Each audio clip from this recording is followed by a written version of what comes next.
All right, let's take a look at chapter 5, and let me situate it in what we've done so far. So think about it. The first 4 units were really setting some of the basics for looking at interpersonal communication. Chapter 1 was about what the communication process is and certain misconceptions we might have about communication. Then chapter 2 looked at the idea that our communication is definitely influenced by our culture. Chapter 3 looked at who we are and what that means for communication. Chapter 4 looked at perception and how our perception shapes communication. So I wish this thing would stop popping up. So now let's look at the idea of language. And this is a good tie-in. What we're looking at here is something that's called the Stroop effect that shows us that language is influenced by perception. So we can look at this. I could say yellow, blue, orange, black, red, green, purple, yellow, red. I don't even practically have to think about it. But if we had to say the color and not the word, it is more difficult. Hold on. Say the color. Green, red, blue, yellow, blue, black. It like hurts my brain to do that. Okay, so just keep in mind our language is influenced by perception. So let's take a look at the first part that's going to look at the nature of language. We're going to look at 3 key features of language, and then really interesting thing about language and worldview. Okay, first of all, language is symbolic, completely arbitrary. So think about, and here's the question. Well, if we say that words are arbitrary and they don't have any meaning in themselves, but don't words have meaning? Well, right? If you think about the number 5, okay, which we write as 5, or if we do Roman numerals, it's the letter V, or okay, in French it's 5, in Spanish it's 5. I hope I pronounced that right. I looked these up. In Polish it's 5. In Tamil it's 1. In computerese it's 0101. Okay, which one is real? Which one is true? They're all valid, which is why we say the words have no meaning in and of themselves. They are only symbols for, and we attach some meaning to them. Okay, so the first feature is that language is symbolic. However, language is rule governed. It's not completely arbitrary. I know people like to say, oh, English is crazy, pronunciation, blah, blah, blah, blah, blah. But there are rules. There's phonological, syntactic, semantic, and pragmatic rules. And if you really enjoy linguistics, which I do, these are actual classes. I took an entire semester class in phonology and in syntax. Didn't really take one in semantics or pragmatics, but that was woven through classes. So phonological rules is how sounds are combined to form words. Like we know that in English, when we see the letters TH together, can't say 100% of the time, let's say 99% of the time, it's going to be voiced or voiceless. So it's going to be the, like in the word the, or it's going to be the, and I can't for the life of me think of it as in either. Okay, so they're just, and phonological rules vary from language to language. This is what makes it easier for us to pronounce some languages than others, because the sounds make more sense to me. I know that I'm learning that in Japanese you would not, the example was necktie. Well, Japanese doesn't have 2 consonant sounds together, so the k from neck and the t from tie couldn't be together. So when Japan, if someone who's learning the English language, if they're Japanese, when they see the word necktie, they would probably pronounce it nekutai, because they need to have something in between. That's part of their phonological rules. Okay. This is not something, like you're not going to go on Jeopardy and say, I'll take phonological rules for 100 Alex, but this is an important part of what goes into language. Syntactic rules talk about how the symbols are arranged. This is word order.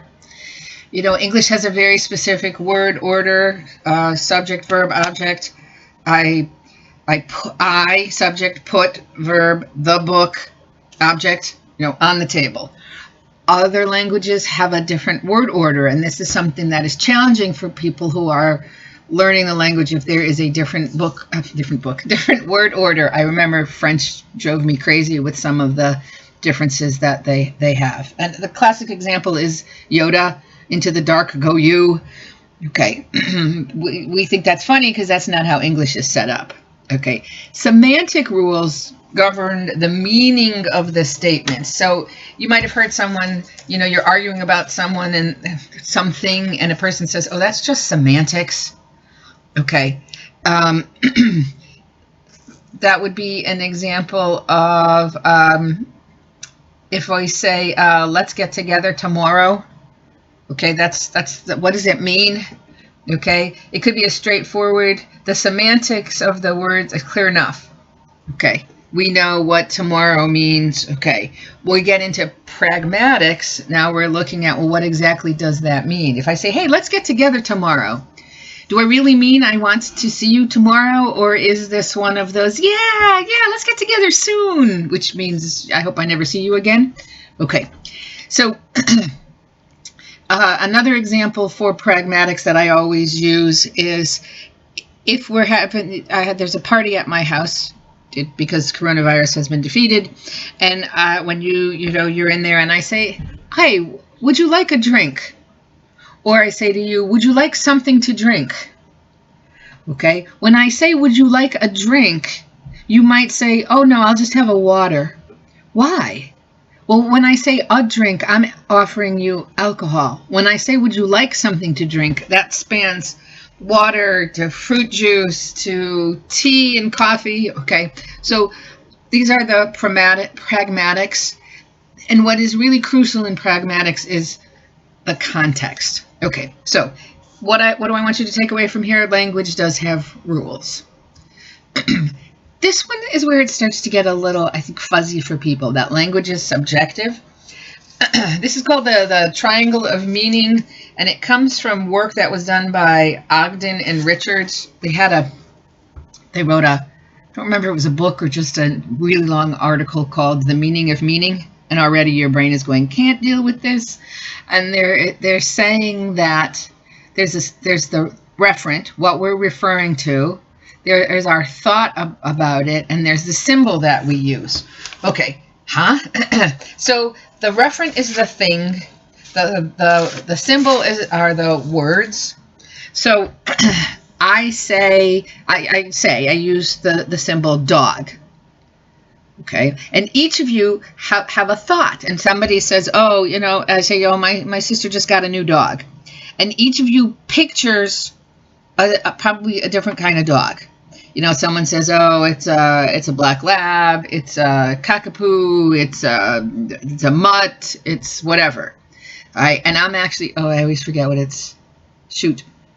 It's a big furry dog. It'll come to me later. I'll tell you what it is. I'm always having to ask her what kind of a dog. Looks kind of like a bear. It's not a Bernese Mountain Dog. But anyways, okay. So this is why we say the meanings of the words are in people. They're not in the words themselves. Maybe here's a better example. I mean, when I say the referent is a thing, this works for things. But what about abstract concepts? So it's the end of the semester. We've all had a great time together, and I say, let's go out and celebrate. Let's go have lunch somewhere. And I'm just going to pick on somebody. And Nicole says, let's go someplace cheap. What does cheap mean? Oh yeah, okay, not expensive. And so you're thinking, I need to be able to get lunch for. Are you thinking the dollar menu at McDonald's? I say, oh, let's go to what's across the street from Tunxus, I don't even remember now. Five Guys. And somebody goes, whoa, are you kidding? Five Guys is expensive. Okay, so each of us has a different thought about what the idea cheap means. Okay, so those were the three rules. Language is symbolic, it's rule governed, and it's subjective. Now this is where it gets really interesting. There, I love this stuff.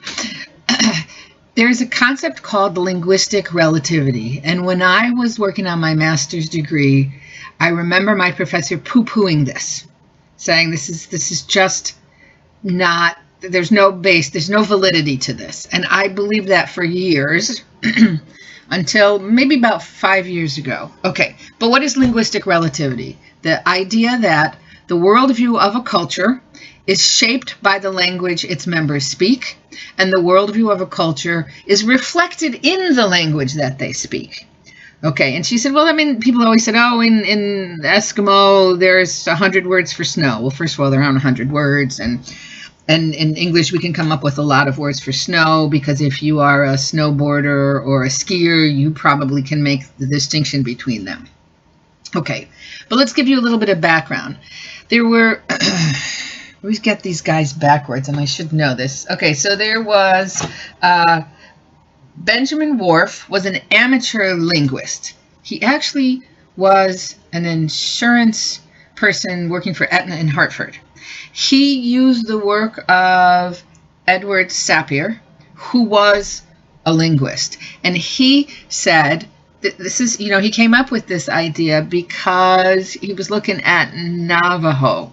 And there's a good example in the textbook about what this means. Like, there are some languages, some words in languages that don't have a one-to-one translation in English, or there's no simple translation. So they talk about, okay, in Sanskrit, dharma, each person's unique ideal path in life and the knowledge of how to find it. Okay, so still, I was skeptical about this. And what I would like you to do, so you can maybe understand the idea that the worldview of a culture is shaped and reflected by the language its members speak, there are 2 videos in Blackboard. Can language affect how you spend money? The first one is a short one where they have a couple of examples, and a lot of it is based on the work of Keith Chen, who is a behavioral economist. He was a behavioral economist out of Yale. He actually worked for Uber for a while. Yeah, behavioral economist. It makes sense. And it's, I don't remember, about 5 minutes. And then his actual TED Talk, which is longer, is also up there. So I'd say watch the shorter one. That will help you understand how it is possible that the language that we use shapes how we view the world, and how we view the world is reflected in our language. Okay, I realize this is rather abstract, and so please, after you watch the video, either the first one or watch them both, let me know if you have questions. So far, students aren't sending me questions about the chapters, and remember, this is a graded part of the course. Okay, I want to call your attention to page 141, the focus on research that talks about the negative consequence of fat talk. And basically, when people say something like, I'm so fat, my butt is huge, they're reinforcing their body image. So the words that they're using is actually helping to shape their view of themselves. So maybe that's an easier one for people to understand. So anyways, take a look at page 141. Okay, lot of theory in this first part. Can you tell me how language is symbolic? Can you give me an example of maybe some of the rules that govern a language? And what does it mean that language is subjective? That what I mean by a word is not necessarily what you understand by that word. And can you tell me a little bit about linguistic relativity and maybe why it is important? Okay, that is the first section. I'm going to take a break, and I'll be back in a little bit. So we're going to